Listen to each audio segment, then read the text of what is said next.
बाकायदा आगाज़ राब्ते कुरान पाक से करते हैं, जिसकी शहादत हासिल करेंगे इस्लामाबाद फाउंडर लायंस क्लब के सेक्रेटरी जनरल इंजीनियर अज़हरुल इस्लाम ज़फ़र।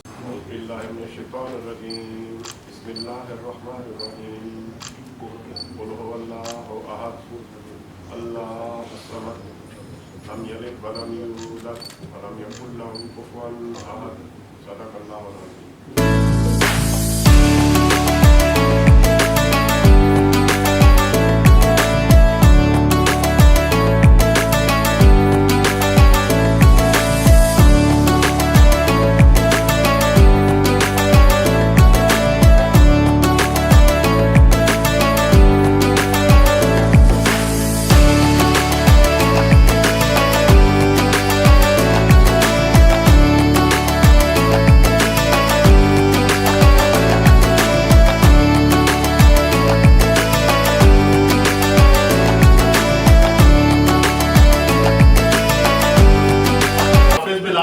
आपका बहुत बहुत शुक्रिया जी, आप तशरीफ़ लाए। मैडम सलमा आपका बहुत शुक्रिया, आलिया गफूर साहिब आपका बहुत शुक्रिया, मैडम अक्सा आप आई आपका शुक्रिया, मैडम लुबना आपका शुक्रिया, मैडम अफशा आपका शुक्रिया। आपके साथ जो गेस्ट आई हैं मुझे अब नाम नहीं पता, इसलिए उनका भी बहुत बहुत शुक्रिया, थैंक यू जी। आखिर में जी हमारी आज की चीफ गेस्ट, उसके बाद वोट ऑफ थैंक्स हमारे ट्रेजरार करेंगे।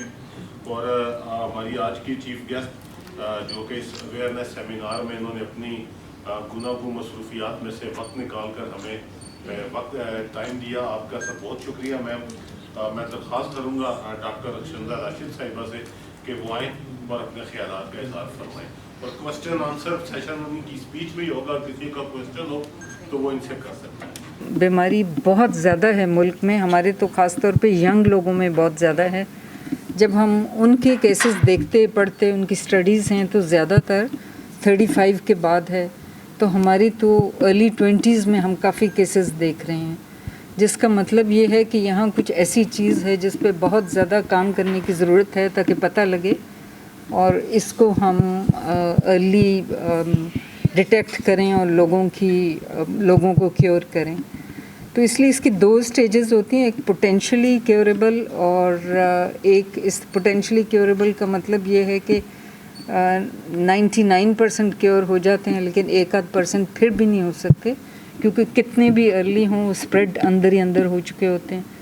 तो इसलिए हम लोग ये कहते हैं कि हर वो लड़की जो 20 इयर्स की हो जाती है वो अपना ब्रेस्ट एग्ज़ामिनेशन शुरू कर दे और हर मंथ करे, और हर वो खातून जिसकी एज बड़ी हो गई है वो भी हर महीने की 1st को अपना ब्रेस्ट एग्ज़ामिनेशन करे।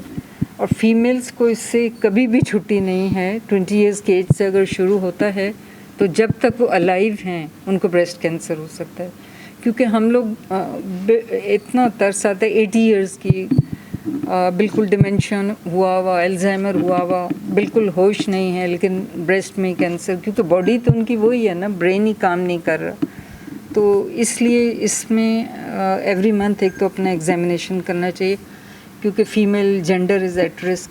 दूसरा ये है कि ऐसी फ़ीमेल्स जिनकी 1st डिग्री रिलेटिव्स जिसमें आती हैं उनकी अपनी बहनें, उनकी अम्मी, और अगर बड़ी उम्र की खातून हो तो उसकी बेटी, इनको हो जाए तो हाई रिस्क है। उसके अलावा फुप्पी एंड दादी वगैरह को हो तो भी रिस्क है, नानी और खालाओं वगैरह को हो तो भी वो रिस्क में आती हैं। फिर खालाओं की बेटियां या आगे इनकी बेटियां हो जाएं तो मॉडरेट रिस्क, और इसी तरह रिश्ते दूर होते जाएं तो लो रिस्क, एंड देन आम पब्लिक वाले रिस्क में आ जाते हैं लोग। तो ये ज़रूरी नहीं है कि फैमिली में अगर किसी को है ज़रूर ही होगा, लेकिन they are at high risk और उनको अपना ज़्यादा टेस्ट कराना चाहिए। तो जिसकी मदर को जिस एज में हुआ उससे 5 इयर्स पहले उसको अपनी स्क्रीनिंग शुरू करा देनी चाहिए। स्क्रीनिंग में बेसिकली अगर 40 इयर्स से कम एज है तो अल्ट्रासाउंड्स कराने होते हैं, जिनको आपने जाके कहना मेरा स्क्रीनिंग अल्ट्रासाउंड करो, फिर वो ज़्यादा गौर से देखते हैं, वरना वो सिर्फ डिज़ीज़ ढूंढते रहते हैं। स्क्रीनिंग में वो ये है कि वो पूरा अच्छी तरह देखते हैं कि कैंसर के लिए हर जगह वो स्क्रीन करते हैं ब्रेस्ट को।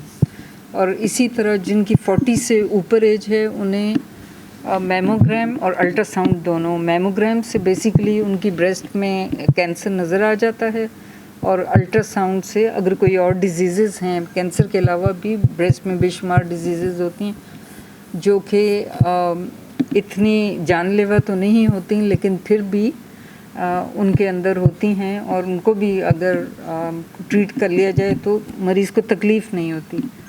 तो ब्रेस्ट कैंसर चूँकि इसको साइलेंट किलर कहते हैं, कोई सिम्टम नहीं होता पेशेंट को जब तक कि उसको लम्प फील ना हो और जब तक कि वो स्प्रेड ना हो चुका हो। तो ये फिर पता कैसे चलेगा आप लोगों को कि कुछ है? तो सबसे पहले तो ये होता है कि एक छोटी सी गुठली या सख्त जगह के तौर पे महसूस होता है या फिर स्किन अपनी तरफ खींच लेता है, मतलब स्किन में डिम्पल्स पड़ जाते हैं या स्किन उभर आती है और या रेड होना शुरू हो जाती है और काफ़ी ज़्यादा सख्त होता है। इसको हम कहते हैं स्टोनी हार्ड, ऐसे लगता है जैसे अंदर पत्थर पड़ा हुआ है। बाकी ब्रेस्ट जैसे सॉफ्ट होगी तो वो एरिया बिल्कुल हार्ड होगा। उसके अलावा निपल्स का काफ़ी ज़्यादा है कि वो चूँकि ये ब्रेस्ट कैंसर हर साइड की चीज़ को खाना शुरू करता है, अपनी तरफ खींचना शुरू हो जाता है, तो उसमें काफ़ी ज़्यादा स्किन उसकी तरफ अंदर जाना शुरू हो जाती है, निपल अंदर धंसना शुरू हो जाते हैं और निपल्स में कई दफ़ा लोगों को ब्लड आना शुरू हो जाता है। जो बिल्कुल अर्ली कैंसर हो वो बिल्कुल जैसे फ्रेश ब्लड होता है उसकी तरह निपल्स के अंदर से फिर ब्लीड करना शुरू हो जाता है।